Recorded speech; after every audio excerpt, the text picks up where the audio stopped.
Autism, ADHD, or both? Let's untangle it. A lot of traits overlap, leaving parents confused and kids misserved.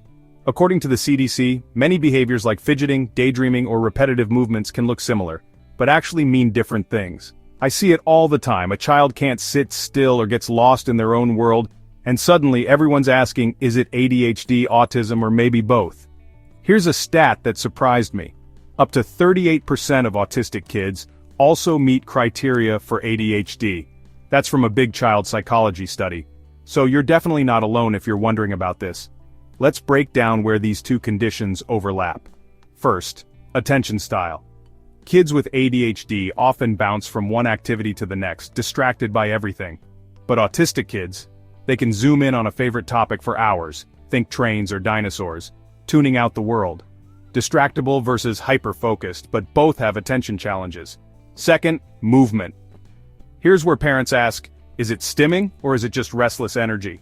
For ADHD, you'll see fidgeting, tapping, bouncing, getting out of their seat.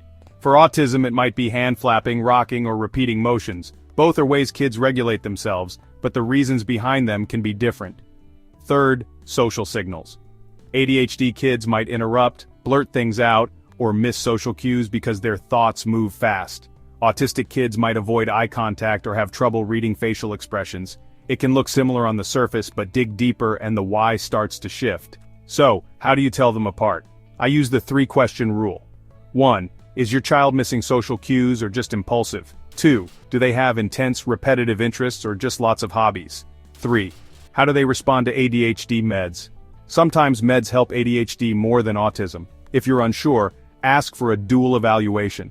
A neuropsychologist and a developmental pediatrician working together can give the clearest picture.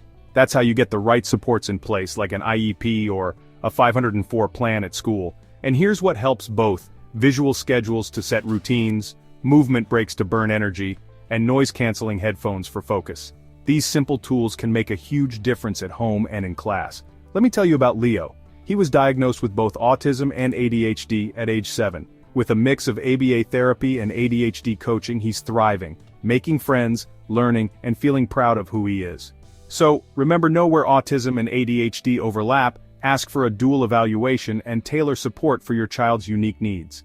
If you found this helpful, like, share, and subscribe for more neurodiversity guides. And drop your biggest overlap question in the comments. I'd love to help.